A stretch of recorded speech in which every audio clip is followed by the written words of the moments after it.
It's great to see friends, friends I've bonded with over time, like JD just sitting down right here, and John, a new friend, who many of you have enjoyed their exploits in athletics. You know, there's certain careers like sports and politics and entertainment, acting and music, that people get celebrated. But it's not often that people feel celebrated in the arena of automation and technology. But the reality is, when you think about the state of Web3 and AI, there may be no more important thing being developed and deployed in the world that can help humanity as much as these two technologies. Now, I often will end my state of Web3 and AI talk with this, and so let me start with the end. Automation technology is boring and peaceful. It's not scary, it's not anxiety producing, we don't need to be afraid of it, it's not going to take over, it's not going to centralize power, it's not going to make governments more corrupt, it's not going to make corporations more taking advantage of people. No, automation technology is going to ensure that all of the boring things that humans had to learn how to do, that they can be free of those things, and that technology can automate those processes so that humans can start to do more of the things that we love: to teach, to learn, to create, to promote, to bond, to connect, to have ideas and creativity and push the boundaries, whether here on Earth or in the stars. The state of Web3 and AI right now is radically impacting 6 different spheres of society, and that is community and philanthropy, it is education and apprenticeship, business and finance, government and politics, news and media, and finally, art and entertainment. You see, the state of Web3 and AI is not going to happen. I'm not going to talk about the future today. Tomorrow I'll sit down with one of my friends, and in many ways, someone I have incredible honor for, Daniel Robbins. And we'll talk about the future of Web3 and AI, and so that time will come. But this moment, for the next 10 minutes, I'm just going to talk about what's happening right now, and I'm not going to tell you what the media is telling you. I'm not going to tell you what X or LinkedIn or Facebook or TikTok is telling you, because what you need to understand is anybody that's a KOL, that's a brand ambassador, that's a social media influencer, or they work for a company doing business development, they have a goal in mind. You know what that goal is? It's to sell you a product or a service, or just to impress you and make you think that they're great. But they have a goal in mind, and their goal is not so that you will see things as they really are.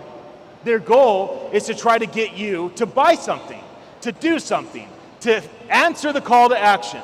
And so often, they will use things like anxiety and fear, or they'll use things like the anxiousness of, you better move now, you better go fast, you're gonna miss the opportunity, but you're not. The reality is, here is the state of Web3 and AI. It's about to give birth.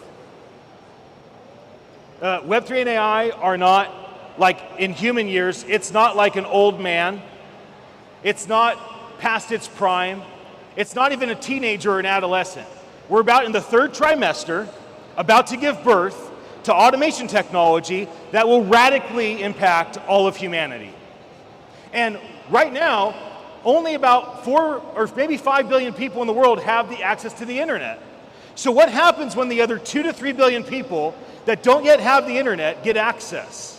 What's going to happen is they don't have to learn new things. They don't have to go from a VCR to DVDs and DVDs to over-the-top online media. They don't have to go from a dumb phone to a smartphone to an iPad to AR glasses. They're just going to start with a watch or a ring or a pair of glasses that basically are their interface.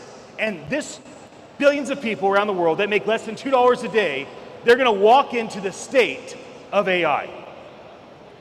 And the state right now is that today, this very moment, this automation technology is being used across every sphere of society to automate things that are boring and menial and annoying and time-consuming. So when you look at Venom, by the way, can we just thank Venom for being our platinum sponsor today? Like, let's really give it up for the team at Venom. Like, because of Venom, all of you can be here and have free food. Because of Venom, we have all this stuff set up. Like, they funded this. It's a really big deal that they've done that. You see, Venom was really wise in that they realized blockchain can take care of boring tasks. And so they went to put together a deal in order to automate some boring things that are really slow in the government. But this is being done across every single sphere of society. Because decentralization and Web3 and blockchain crypto is so important. And AI allows us to have the ability to have an interface by which we can communicate directly with technology and it can communicate directly with us. I want to tell you a story about when I was a kid. When I was about 8 years old in California, my dad was building our house. And it was October 6th, 1989.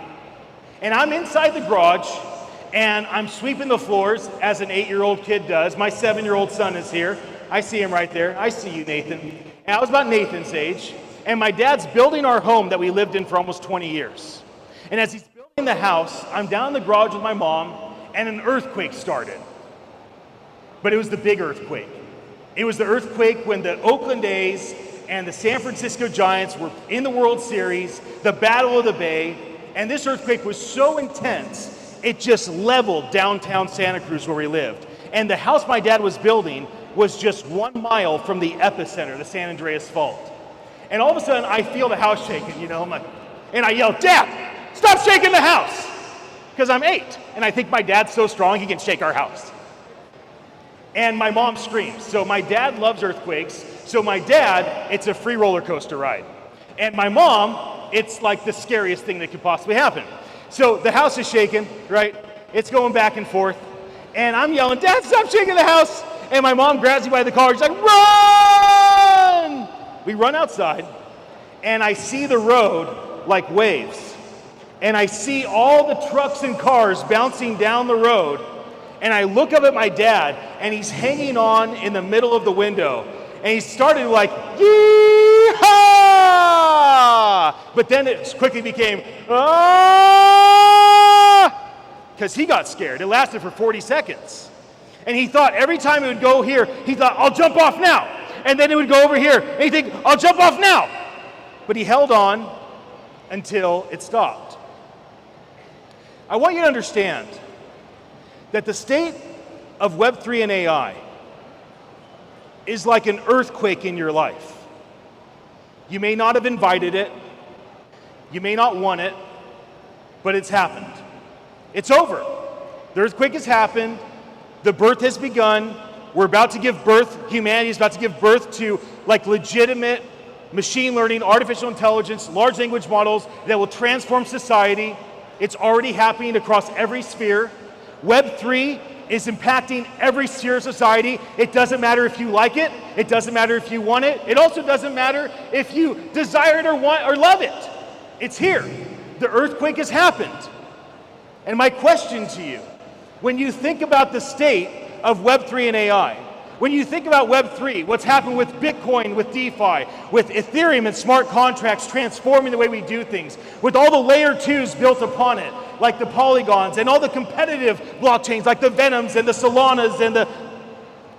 When you think about AI, you think about what Midjourney did with art, what ChatGPT has done with communicating with an assistant.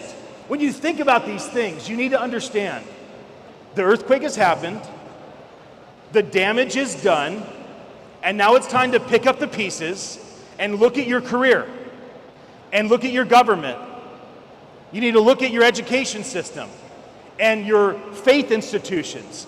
You need to look at your media institutions and the way that art and entertainment is done. And you need to ask yourself, should we really keep doing things the way that they've always been done? Because Web3 and AI are not coming soon. Web3 and AI have already been birthed in the womb and are about to hit the world with a tidal wave. If you wanted to think about it in terms of a wave, when a tidal wave comes, the water gets sucked out, and the ground gets dry. And then all of a sudden this wave comes in, and it starts to crest. And then you know there's no stopping this wave. The only difference with Web3 and AI to an earthquake or a tidal wave is that Web3 and AI is boring and peaceful. Web3 AI is actually good for humanity. It allows us to do things we never could have done, and all of you should be so grateful that you were born at this time, in this country, that you're here in this city, under the leadership of Donald and the team here. Because this is the time that your descendants, hundreds of years from now, will talk about what you and your generation were doing. Do you really feel like you're doing all that you can with what's before you? And if you think you can do more, just do a little bit more.